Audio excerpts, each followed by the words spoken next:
भारत के अंदर पानी की लड़ाई क्यों बढ़ती जा रही है?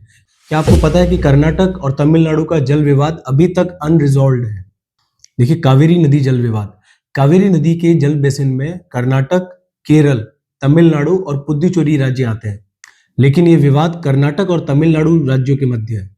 कर्नाटक को कावेरी नदी का पानी ज्यादा चाहिए, लेकिन तमिलनाडु ये कहता है कि जो आज तक वो हिस्टोरिकल बेसिस पे यूज करता आया है उसको वही शेयर। इसकी रीसेंट अपडेट ये है कि सुप्रीम कोर्ट ने कर्नाटक को एक fix amount of water Tamil Nadu के लिए रिलीज करने के लिए कहा है।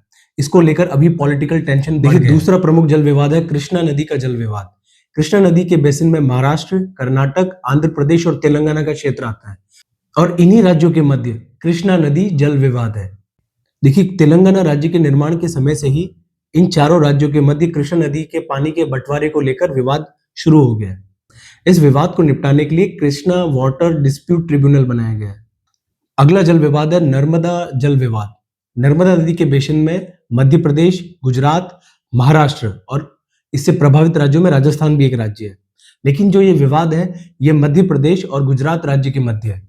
देखिए, गुजरात को अपनी एग्रीकल्चरल और इंडस्ट्रियल नीड के लिए ज्यादा पानी चाहिए, लेकिन मध्य प्रदेश जो है वो लगातार गुजरात में बनने वाले बांध जैसे सरदार सरोवर जैसे बांध पर ऑब्जेक्शन उठाता रहा है।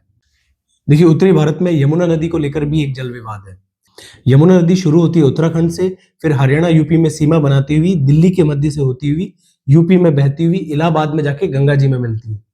और ये विवाद हरियाणा, दिल्ली और उत्तर प्रदेश राज्यों के मध्य है।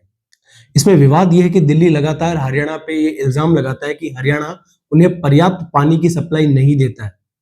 इस मामले की रीसेंट अपडेट यह है कि दिल्ली गवर्नमेंट ने एक पिटीशन दायर की है इनसफिशिएंट वाटर सप्लाई के लिए हरियाणा गवर्नमेंट के खिलाफ।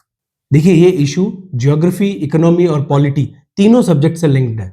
यूपीएससी मेंस के अकॉर्डिंग फेडरलिज्म और वाटर डिप्लोमेसी इन दोनों टॉपिक में ये इशू कवर होता है।